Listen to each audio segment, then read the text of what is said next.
मतदारांची गर्दी मतदान केंद्राच्या बाहेर रांगा लावून थांबलेली आहे। दिवसभर या परिसरातील सगळ्या मतदान केंद्रावर अशीच गर्दी होती। मात्र आत्ता हे शेवटचे काही मिनिटे शिल्लक असताना 2-3 रांगा एका मतदान केंद्राच्या बूथवर आहेत, आणखी दुसऱ्या बूथवर 2-3 रांगा, अशा महिलांची एक वेगळी रांग आणि पुरुषांची एक वेगळी रांग, असं मतदार इथे थांबलेले आहेत। शेवटच्या काही मिनिटांमध्ये मतदान करावं यासाठी हे सगळे मतदार आलेले आहेत आणि आता हळूहळू ते जे गेट आहे, सुरुवातीला मी गेट दाखवतो, त्या गेट बंद करण्याच्या तयारीत आता प्रशासन आहे।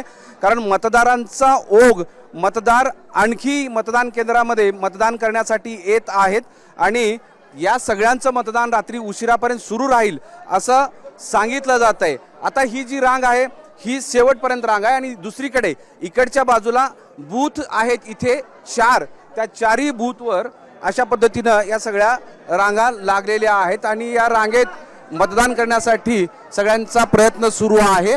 मध्ये सुद्धा गर्दी आहे। ताई, खूप उशीर केलात, शेवटच्या टप्प्यात आलात, कारण वेळापासून उभं आहे, बरेच जास्त गर्दी असल्यामुळे आम्हाला वेळ लागतोय। कुठल्या भागात राहता? जय भवानी नगर N4।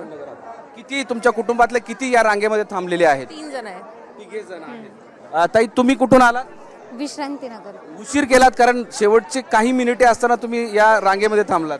कारण की मी ड्युटीला गेले होते, ड्युटीहून आले, त्याच्यामुळे उशीर झाला।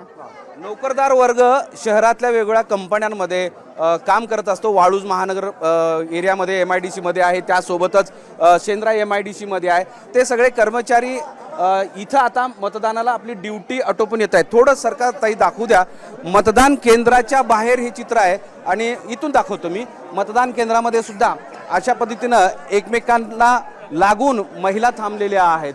ह्या बूथवरची ही स्थिती आहे।